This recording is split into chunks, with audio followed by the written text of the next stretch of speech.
지난주 본문에서 예수님은 우리를 세상의 소금이라고 불러주셨습니다. 그런데 오늘 방금 전에 우리가 읽은 이 본문에서는 우리를 세상의 빛이라고 부르십니다. 자, 여러분 가운데 나는 세상의 소금이다, 나는 세상의 빛이다 라고 자신 있게 말씀하실 수 있는 분이 계십니까? 저와 여러분은 하나님께서 우리를, 또 예수님께서 우리를 이렇게 부르실 때 참 부담스럽고 부끄러운 것이 어쩌면 자연스러운 반응일 것 같습니다. 어떻게 나 같은 사람을 세상의 소금이라고 불러주실까? 어떻게 나 같은 사람을 세상의 빛이라고 불러주실까? 우리가 정직하고 또 우리가 자신을 정확히 아는 사람이라면 그런 생각이 드는 것은 당연한 일입니다. 2000년 전에 이스라엘 땅에서 예수님께 이 말씀을 직접 듣고 있었던 사람들도 우리와 비슷한 생각을 가졌을 것 같습니다. 아니, 어쩌면 우리보다 더 부끄럽고 또 더 이해하지 못하는 그런 상황 가운데 있었을 것입니다. 왜냐하면 예수님의 지금 이 말씀을 듣고 있는 사람들 중에 대부분은 귀중한 소금이나 찬란한 빛과는 거리가 먼 그런 사람들이었죠. 예를 들면 사회에서 천대받고 멸시받는 어부나 세리들, 또 육신에 병든 자들, 귀신 들린 자들, 사회적으로 주목받지 못하던 자들이 대부분이었기 때문에 그들에게 예수님께서 너희는 세상의 소금이다, 너희는 세상의 빛이다 라고 말씀하셨을 때 이게 과연 나한테 하시는 말씀인가 하고 의아하게 생각했을 것입니다. 그런데 여러분, 한편으로 보면 예수님께서 나 같은 사람을 세상의 소금이라고 또 나 같은 사람을 세상의 빛이라고 불러주실 때는 이런 마음도 듭니다. 이 세상이 얼마나 소망이 없는 세상이면 나 같은 사람을 소금이라고 빛이라고 이렇게 불러주실까 하는 그런 생각을 하기도 합니다. 예수님은 우리를 향해서 이렇게 말씀하시는 것입니다. 이 악한 세상 가운데, 이 죄로 물든 세상 가운데 내 소망은 너희들 뿐이다. 이 세상에서 내 뜻을 이룰 자들은 바로 너희뿐이다 라고 말씀하시는 것입니다. 그렇기 때문에 여러분, 예수님께서 우리에게 너희는 세상의 소금이다, 너희는 세상의 빛이다 라고 말씀하실 때에는 우리에 대한 가득한 소망을 가지고 계신 것이기도 하시지만 동시에 이 세상에 대한 탄식도 그 안에 있다는 것을 우리는 알아야 됩니다. 자, 왜 예수님은 이 세상을 바라보시면서 이렇게 탄식하실까? 그것은 예수님께서 이 세상의 원래의 모습이 어떠했는지를 너무나 정확히 알고 계시기 때문입니다. 여러분, 하나님께서 세상을 창조하실 때 예수님도 함께 세상을 창조하셨죠. 그때 이 세상이 어떤 곳이었는가? 우리는 창세기의 1장과 2장을 보면서 정확히 알 수 있습니다. 하나님은 이 세상을 창조하시면서 너무 보기 좋다고 하셨어요. 그래서 하나님이 창조하신 그 한 가지 한 가지 보시면서 좋다, 참 좋다 라고 반복적으로 말씀하셨습니다. 그런데 세상에 죄가 들어왔을 때 그 모든 아름다움과 선함이 상실되고 파괴됐습니다. 세상의 원래 모습을 모르는 사람이 이 세상을 볼 때는 원래 세상은 이런가 보다, 원래 세상에는 이렇게 죄악이 많고 원래 세상은 이렇게 추악하고 원래 세상은 이렇게 부조리하구나 라고 생각하겠지만 이 세상의 본래의 모습을 너무나 잘 아시는 예수님이 이 세상을 보실 때에는 너무 슬프고 안타깝고 정말 이 모든 것을 내가 다 쏟아 부어서라도 이 원래의 모습을 회복했으면 좋겠다, 이런 마음을 가지셨다는 것입니다. 결국 예수님께서는 이 본래의 맛을 잃어버리고 본래의 아름다운 빛을 잃어버린 이 세상을 회복시키시기 위해서 이 땅에 직접 오셨습니다. 그리고 이 세상의 맛을 회복하고 이 세상의 빛을 회복하는 그 일을 시작하셨는데 그것이 바로 천국 복음을 전하시는 일입니다. 그런데 놀랍게도 이 세상의 천국 복음의 그 역할을, 천국 복음을 전하는 그 역할을 누구에게 맡기셨어요? 우리에게 맡기셨다는 것이죠. 그리고 이렇게 말씀하십니다. 너희는 세상의 소금이다. 그리고 너희는 세상의 빛이다. 그러니 나와 함께 일하자. 나와 함께 이 세상이 잃어버린 그 참 맛을 찾고 이 세상이 잃어버린 그 참 빛을 회복하자. 라고 우리에게 말씀하십니다. 자, 그렇다면 세상의 소금으로, 세상의 빛으로 부름받은 우리에게 주님께서 분명히 어떤 역할을 맡기셨을 거예요.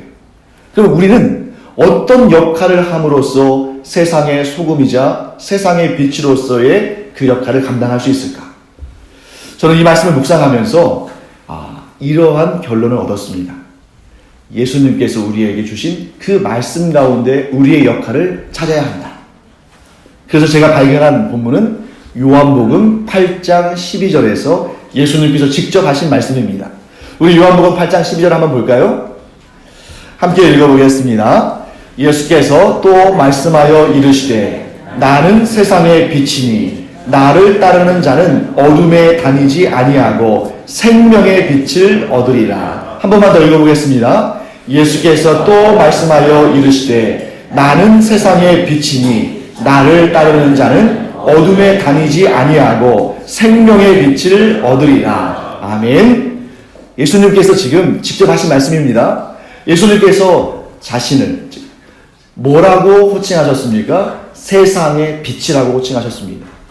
자, 그러고 보니까 오늘 본문의 말씀에서 우리를 불러주신 그 호칭과 동일한 호칭을 예수님이 스스로에게 부르신 것이죠.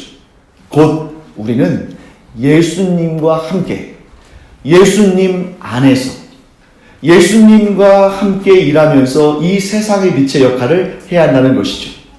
자, 그 다음에 세상의 빛이신 예수님이 예수님을 따르는 자들에게 어떤 빛을 주십니까? 생명의 빛. 그렇죠? 생명의 빛입니다. 그러므로 우리, 곧 예수님과 동행하며 예수님 안에 존재하며 예수님과 함께 일하는 우리는 어떤 빛을 비춰주는 사람들입니까? 생명의 빛. 우리는 세상에 생명의 빛을 비춰주는 자들로 부름받은 것입니다. 그런데 여러분, 아무리 생각해도 우리가 예수님처럼 생명의 빛을 낼 수 있는 존재라는 생각이 들지 않습니다. 솔직히 우리 자신을 살펴보면. 그리고 여러분, 우리가 아무리 노력해도 생명의 빛을 우리가 비출 수 있을까요? 여러분이 지금 밖에 나가셔서 나는 생명의 빛을 비추는 사람들이니까 여러분들 나를 따라오세요. 내가 여러분에게 생명의 빛을 비춰주겠습니다. 라고 사람들에게 내 뒤를 따르라고 감히 말할 수 있을까? 저는 도저히 자신이 없습니다. 우리는 분명히 알아야 됩니다. 우리는 세상 사람들에게 생명의 빛을 비추는 사람들로 부름받았지만 결코 그 생명의 빛은 내 빛이 아닙니다. 그리고 우리는 세상 사람들에게 내 빛을 비추어 줄 수 있는 사람들도 아니고 그 빛을 보고 따라오라고 말할 수 있는 사람들도 아닙니다. 우리는 그저 예수님께서 생명의 빛을 비추실 때 그 빛을 먼저 받아서 그 빛을 세상에 있는 사람들에게 전달하는 사람들일 뿐입니다. 우리가 살고 있는 이 태양계에 비유한다면 예수님은 태양이시고 우리는 달과 같은 존재들입니다. 즉 태양이 비추는 그 빛을 받아야만 달이 빛을 발할 수 있는 것처럼 달이 스스로 빛을 만들 수 없는 것처럼 우리는 아무리 노력해도 아무리 열심히 노력해도 빛을 만들 수 있는 사람들이 아니에요. 우리는 그저 예수님이 주시는 그 생명의 빛을 먼저 받았을 뿐. 이제 우리는 그 예수님의 생명의 빛을 그 빛을 얻지 못한 사람들에게 전달하는 그런 역할을 하는 것입니다. 그래서 오늘 예수님은 이렇게 말씀하십니다.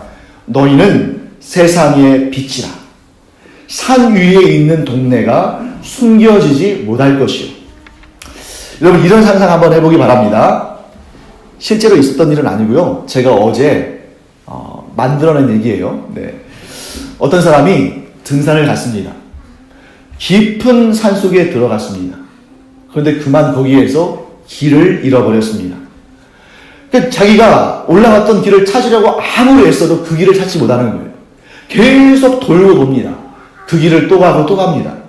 그렇게 산속을 헤매다 보니까 어느덧 밤이 되었습니다.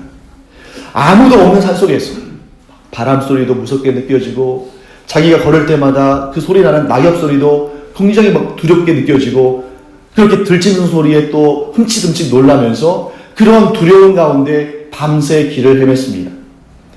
너무 지치고 배고프고 또 추위에 떨다가 그냥 쓰러져서 그 자리에서 잠이 들고 말았습니다. 안타깝게도 그 밤에 갑자기 기온이 떨어져서 그는 저체온증으로 생명을 잃고 맙니다. 동이 튼 후에 그의 시신이 발견됐습니다.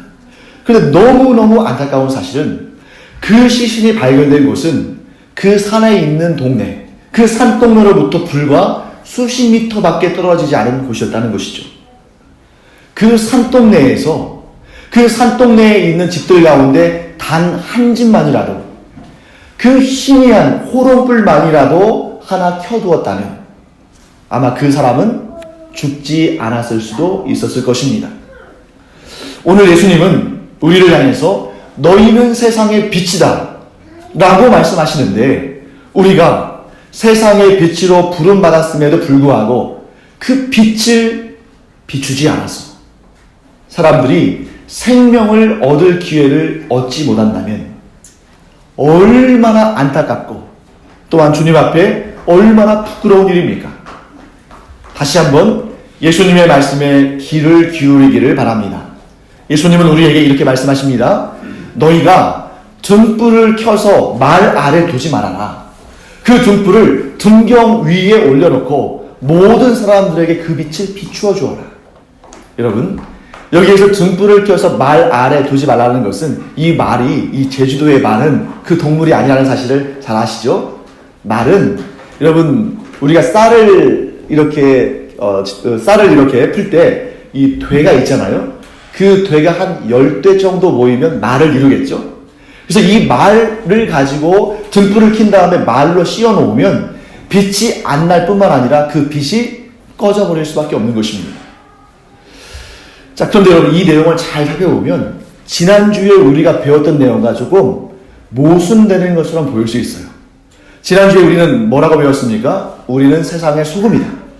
근데 그 소금의 역할이 어떤 역할이었습니까? 음식 속으로 들어가서, 이 소금이 밖에 그대로 있으면 그 역할을 하지 못하고 음식 속으로 들어가서 자신을 녹여서 그런 희생적이고 헌신적인 방법을 통해서 맛을 내는 그런 역할을 하는 것이다 라고 제가 설명드렸습니다.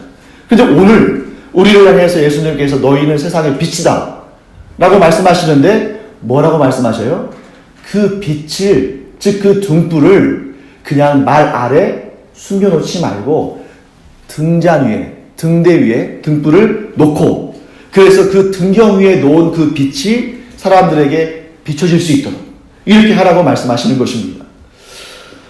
자, 소금은 자기 자신을 드러내지 않고 일합니다. 빛은 자기 자신을 드러내어서 일합니다. 그렇기 때문에 얼핏 보면 이 둘이 서로 모순되는 것처럼 보입니다. 하지만 소금과 빛은 결코 모순적인 관계가 아닙니다. 오히려 이 둘이 합쳐져야만 제대로 시너지 효과를 발휘해서 예수님이 원하시는 그 뜻을, 예수님의 말씀을 온전히 이뤄낼 수 있는 것입니다. 자, 그런데 여러분, 그럼에도 불구하고 우리 그리스도인들 가운데는 우리가 착한 행실을 해야 한다, 그래서 이 착한 행실을 좀 드러내야 한다, 이러한 주장에 조금 꺼려하는 분들이 계십니다.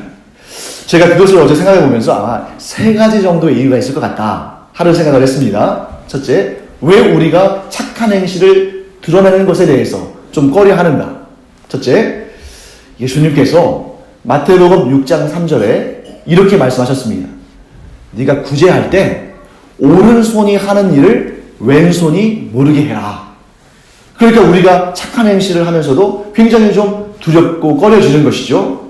그런데 여러분, 이 말씀을 우리가 잘 살펴봐야 됩니다. 이 말씀 모르는 분이 아마 안 계실 거예요. 오른손이 하는 일을 왼손이 모르게 하라. 그런데 여러분, 오른손이 하는 일을 왼손이 모르게 하라는 말씀을 들을 때 그 오른손은 누구의 손입니까?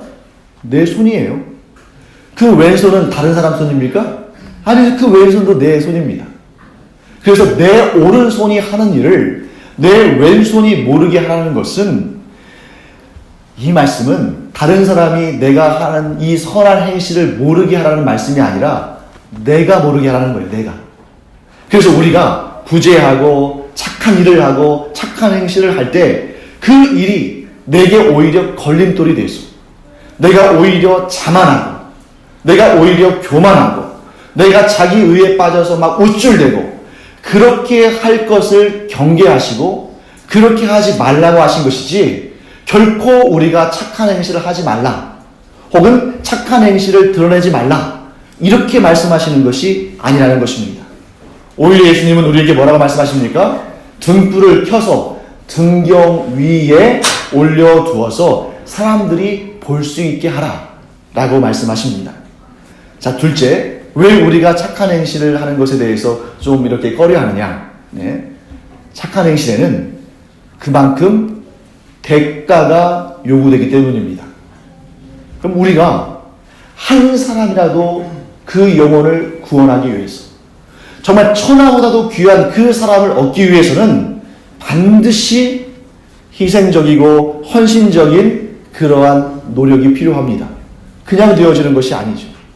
그래서 우리가 한 사람을 구원의 길로 인도하기 위해서, 그 한 영혼을 얻기 위해서 어떨 때는 정말 돈도 쓰고 시간도 쓰고 정말 마음을 써가면서 희생적이고 헌신적인 노력을 해야 합니다.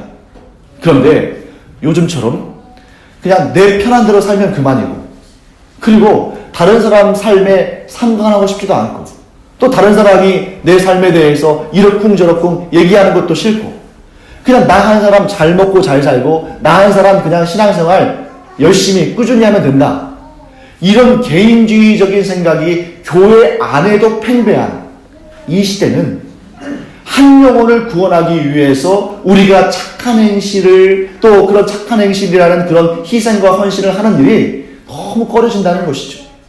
그래서 다른 사람 뭐 신경 쓰냐, 나 한 사람 신앙생활 잘하는 것도 버거운데, 이렇게 생각하기 쉽다는 것입니다. 자, 마지막 세 번째로는 신학적인 이유가 있습니다. 여러분, 우리는 개혁주의 신학을 따르는데 이 신학의 핵심 중의 핵심은 구원은 오직 믿음으로 말미암아 얻는 것이다. 이거 굉장히 핵심적인 우리의 신학적인 주제입니다.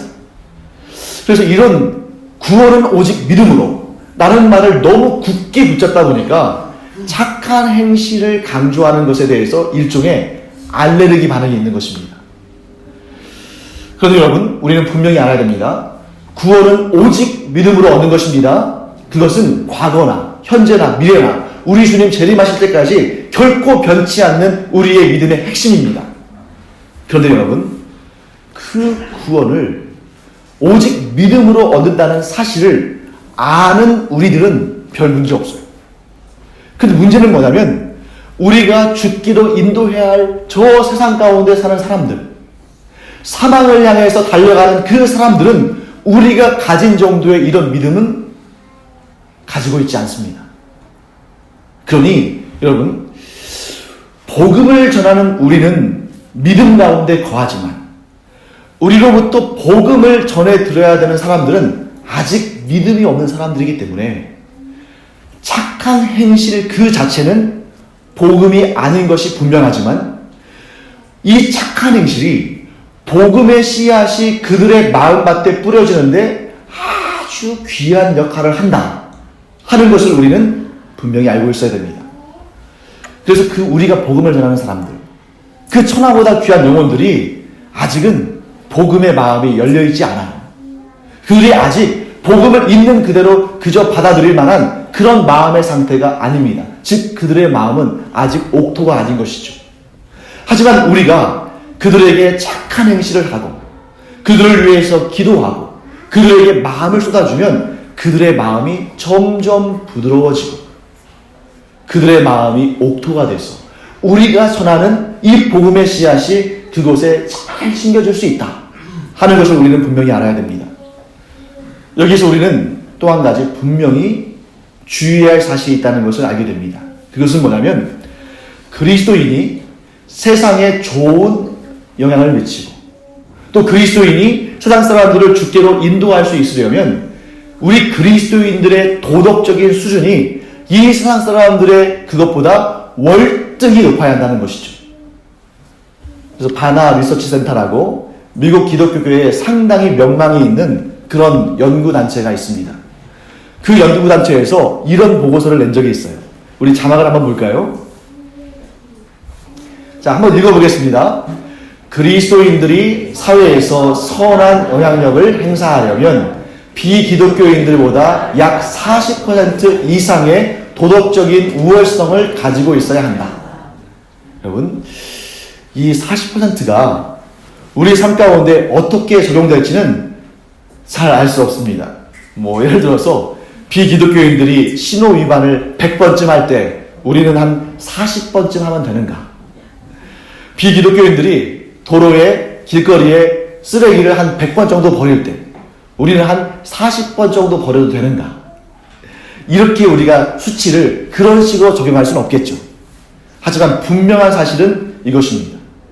우리 그리스도인들이 세상 사람들보다 더 높은 수준의 도덕적이고 윤리적인 기준을 가지고 그것을 실천하지 않는다면 세상 사람들은 우리가 전하는 말에 귀를 기울이지 않을 것입니다. 어떤 경우는 이런 경우가 있죠. 자, 우리가 세상 사람들과 비슷하게 살아가잖아요. 그러면 안 믿는 사람들이 우리에게 이렇게 말할 겁니다. 당신은 참 그렇게 고지식한 기독교인들 같지 않아서 참 좋다. 말도 통하고 우리랑 정말 잘 어울리니까 너무 좋다. 그런데 여러분, 앞에서는 그렇게 말하지만 뒤로 돌아서자마자 저것도 기독교인이라고, 저 따위로 살면서 무슨 기독교인이라고 당장 이렇게 우리를 욕합니다. 그건 분명한 사실입니다.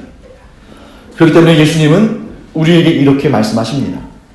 이같이 너희 빛이 사람 앞에 비치게 하여 그들로 너희 착한 행실을 보고 하늘에 계신 너희 아버지께 영광을 돌리게 하라. 여러분, 우리의 착한 행실에는 분명하고 확실한 목적이 있습니다. 그것은 우리의 착한 행실이 그 착한 행실로 끝나는 것이 아니라 그 착한 행실을 보는 자들이 하늘에 계신 우리 아버지 하나님께 영광을 돌리게 하는 것입니다. 우리의 착한 행실로 인해서 누군가의 마음의 문이 열린다면, 그리고 그 마음밭에 우리가 전하는 복음의 씨앗이 뿌려진다면, 그리고 그 복음의 씨앗이 아름답고 복된 결실을 맺는다면, 그래서 그 사람이 하늘에 계신 하나님 아버지를 섬기는 그러한 그리스도인이 된다면 그것보다 하나님께 더 기쁨과 영광이 되는 일은 없을 것입니다. 우리가 한번 이런 생각을 한번 해보기 바랍니다. 여러분, 이 가운데 믿음의 가정에서 태어나서 자연스럽게 복음을 접하고 예수님을 그리스도로 구주로 영접하고 하나님을 아버지라고 부르게 된 분들이 있을 것입니다. 참 복된 인생이에요. 저는 여러분 모두를 이렇게 축복하기를 원합니다. 여러분들이 비록 모태신앙으로 신앙생활을 시작하지 않으셨다 할지라도 여러분의 가문의 모든 후손들은, 여러분들의 그 가문의 모든 후손들은 그와 같이 믿음의 가정 가운데 태어나서 평생을 그 믿음의 선한 그러한 역사를 이뤄가면서, 그래서 대대로 그 믿음의 아름다운 전통을 이어가면서 그렇게 하나님의 은혜 가운데 살기를 간절히 축복합니다. 하지만 이 가운데 분명히 모태신앙으로 신앙생활을 시작하지 않으신 분들이 분명히 있을 거예요. 그러면 그 얘기는 뭐냐면 누군가를 통해서, 누군가의 전도를 통해서 예수 그리스도를 구주로 영접하고 구원받았다는 사실입니다. 여러분, 누군가가 여러분들에게 복음을 전할 때 그 복음을 듣는 그 순간 깜짝 놀라면서 내가 지금까지 왜 이런 놀랍고 위대한 복음을 알지 못했을까? 이 복음이야말로 진정 생명에 이르는 영원한 진리구나 라고 외치면서 그 복음을 그 자리에서 영접한 분이 계십니까? 물론 있을 수 있는 일입니다. 그러나 그런 경우는 정말 진귀하고 특별한 경우입니다. 대부분의 사람들은 복음을 들을 때 자신에게 복음을 전하는 그 사람에게 영향을 받습니다. 그 사람을 진정 신뢰할 수 있을 때, 그 사람과 속마음을 주고받을 수 있을 때, 그 사람과 깊고 좋은 관계를 가지고 있을 때 전도가 더욱 힘을 얻는 것입니다. 만일 우리에게 누군가 복음을 전했는데 그 사람이 동네에서 알아주는 사기꾼이고 집에서는 부모에게 불효하고 자기 배우자와 자녀들을 학대하는 사람이라면, 그리고 직장과 사회에서 파렴치한 사람이라고 손가락질 당하는 사람이라면 누가 그 사람이 전하는 복음을 받아들이려고 하겠습니까? 그래서 여러분, 우리가 누군가를 진정으로 복음으로 나오게 하고 싶다면 우리가 우리의 삶을 다스려야 되는 것입니다. 자, 그 다음에 여러분, 세상 사람들 중에는 교회를 꺼려하고 교회를 멀리하려고 하는 사람들이 분명히 존재합니다. 그 이유가 무엇일지 한번 생각해 보기 바랍니다. 많은 사람들이 이렇게 얘기하죠. 과거보다 지금은 전도가 많이 어려워졌다. 물론 여러분, 마지막 때가 가까울수록, 즉 주님의 재림의 때가 가까울수록 사탄은 발악을 하고 전도를 방해하고 우리를 이렇게 힘들게 만듭니다. 그리고 사람들의 마음을 강팍하게 하고 또 완악하게 하기 때문에 그들이 우리가 전하는 복음을 싫어합니다. 그런데 여러분, 저는 한 가지 이유가 더 있다고 생각해요. 그것이 뭐냐면 이 시대가 미디어의 시대라는 것입니다. 여러분, 이 시대는 미디어의 시대예요. 그래서 정말 TV나 라디오나 또 인터넷이나 곳곳에 미디어가 차고 넘칩니다. 그런데 여러분, 그런 미디어들을 통해서 우리가 경험하고 있는 일들을 한번 생각해 보십시오. 매스컴에서 교회 지도자들의 일탈 행위, 범죄 행위가 아주 심심치 않게 등장합니다. 또 어떤 교회에서 사회적인 물의를 일으키면 그걸 가지고 모든 방송국에서 앞다퉈서 신속하게 보도합니다. 그런 기사들이야말로, 그런 뉴스들이야말로 시청률을 높이는 아주 1등 공신이 되는 것이죠. 반면에 교회 공동체가 어떤 선한 일을 했을 때, 덕이 되는 일을 했을 때, 올바른 일을 했을 때 그것에 대해서는 거의 보도하지 않습니다. 자, 이것이 바로 현대 미디어의 기본 원칙입니다. 뭐냐면 자극적인 일들은 대대적으로, 미덕을 세우는 일들은 소극적으로. 이것이 바로 기본 원칙이 되는 것이죠. 이런 정보의 불균형 가운데 교회의 이미지와 그리스도의 이미지는 날이 갈수록 추락하고 있습니다. 그러니 사람들이 교회에 대해서도 그리스도인에 대해서도 좋은 인상을 가질 리가 없죠. 그리고 우리가 복음을 전할 때에도 그 복음에 예전만큼 반응하지 않는 것은 당연한 일입니다. 여러분, 상황이 이렇기 때문에 우리는 더더욱 겸비해야 되고 더더욱 높은 도덕적인 기준을 가지고 그것을 실천해야 됩니다. 이런 상황이 교회와 성도들에게 또 교회 지도자들에게 억울할 수도 있어요. 하지만 오히려 저는 이러한 상황이 교회가 영적으로나 도덕적으로 더 겸비하고 더 높은 단계로 도약할 수 있는 좋은 기회가 될 수 있다고 생각합니다. 자, 우리는 이 시대에 복음 전파에 방해가 될 만한 일이 있다면 그것을 자제하는 정도가 아니라 오히려 영적인 그리고 도덕적인 결벽증을 가질 정도로, 그래서 이 행위가 복음을 전파하는데 좀 방해가 될 것 같다. 그럼 그 모든 것들을 털어내버려야 됩니다. 그리고 우리는 정말 하나님께서 기뻐하시는 일, 세상 사람들도 인정할 만한 그런 도덕적인 높은 수준에서 착한 행실을 행해야 됩니다. 구원은 착한 행실로 받는 것이 아니라는 사실을 우리는 분명히 알지만 우리에게 복음을 전환받는, 즉 우리가 복음을 전하는 그 대상들은 그들의 눈에 복음을 전하는 우리의 인품과 행실이 먼저 들어오기 때문에 우리가 스스로 이렇게 겸비하고 착한 행실에 힘을 써야 되는 것입니다. 기독교 윤리 실천운동이라는 그런 단체가 있습니다. 그 단체의 공동대표에 고려대학교 배종석 교수라는 분이 계셔요. 근데 그분이 이렇게 말하는 것을 제가 신문에서 봤습니다. 한번 같이 읽어볼까요? 자막이 있는데요. 세상이 교회를 평가할 때는 복음의 진리 자체가 아니라 우리의 언행을 통해 해석된 복음을 본다. 세상이 하나님에 대해 함부로 말한다면 그 원인은 주로 교회 내에 있다. 여러분, 정말 우리가 주의해야 할 사실 아닙니까?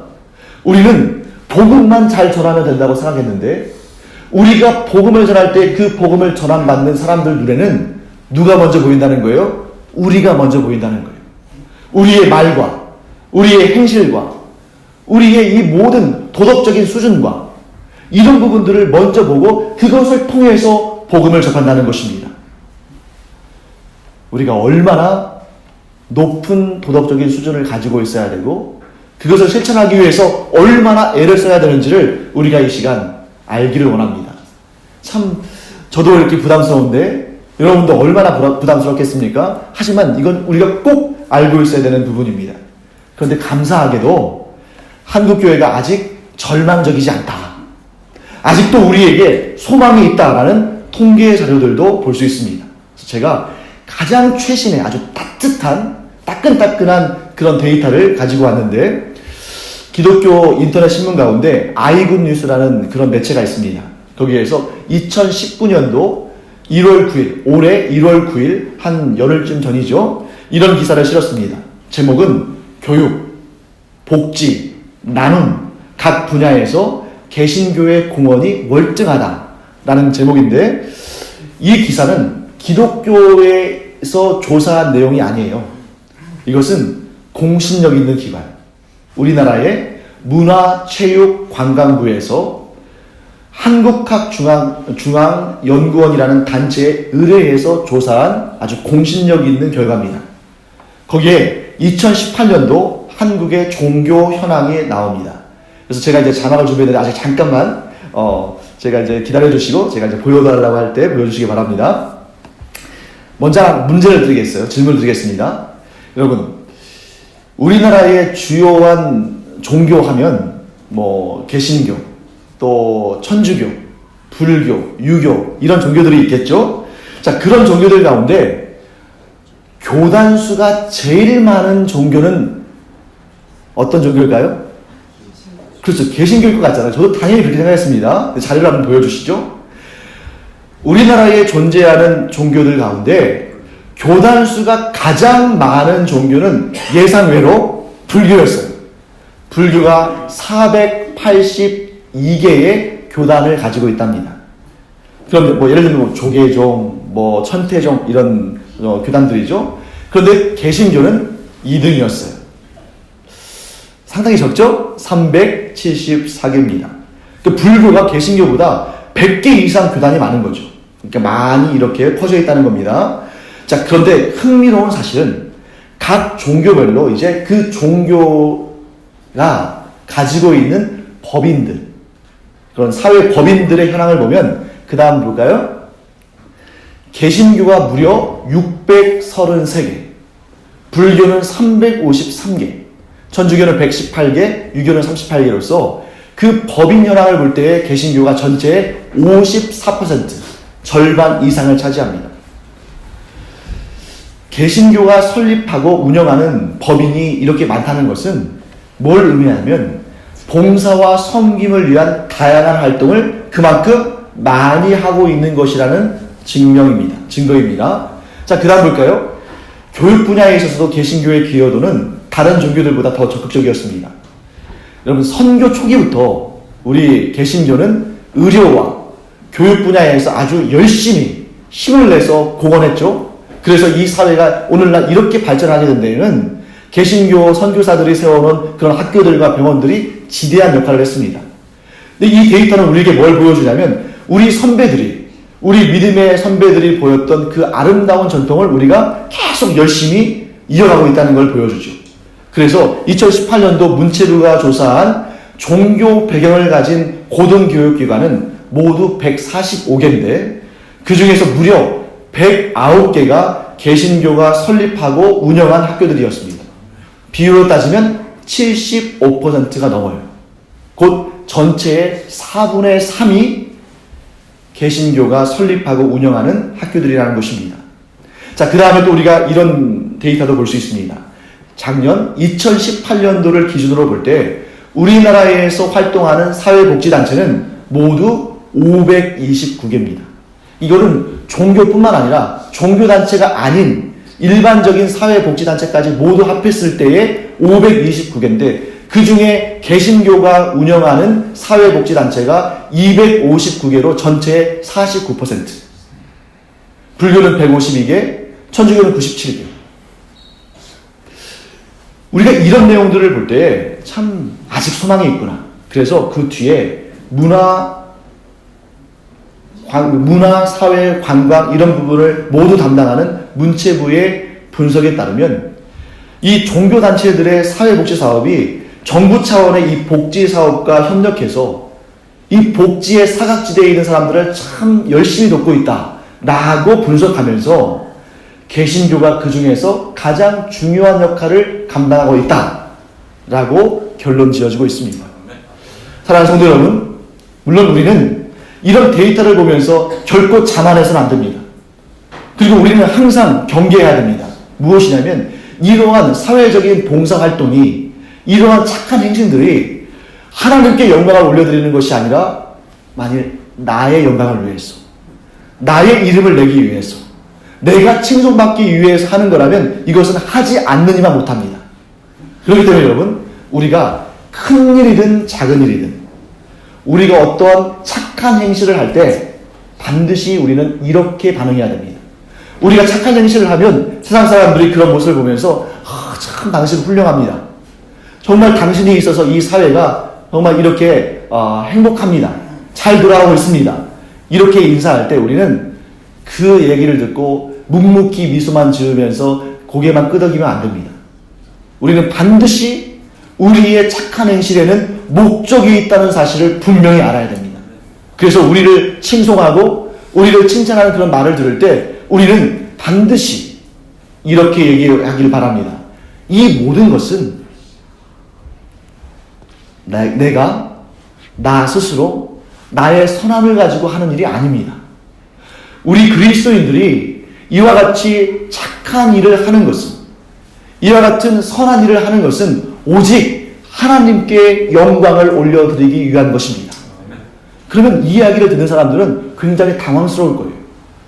저 사람이 믿는 하나님이 어떤 분이길래, 저 사람이 모시는 예수 그리스도가 어떤 분이길래 저런 이야기를 할 수 있을까? 사랑하는 성도 여러분, 불신자가 복음을 믿어서 구원받고 하나님의 그 자녀가 되는 것은 참으로 우리가 바라고 원하고 목적하는 일입니다. 그런데 여러분, 더 귀한 일은 무엇입니까? 그들이 우리와 함께 하나님께 영광 올려드리는 그 일에 동참하는 것, 그것이야말로 참 귀하고 복된 일 아니겠습니까?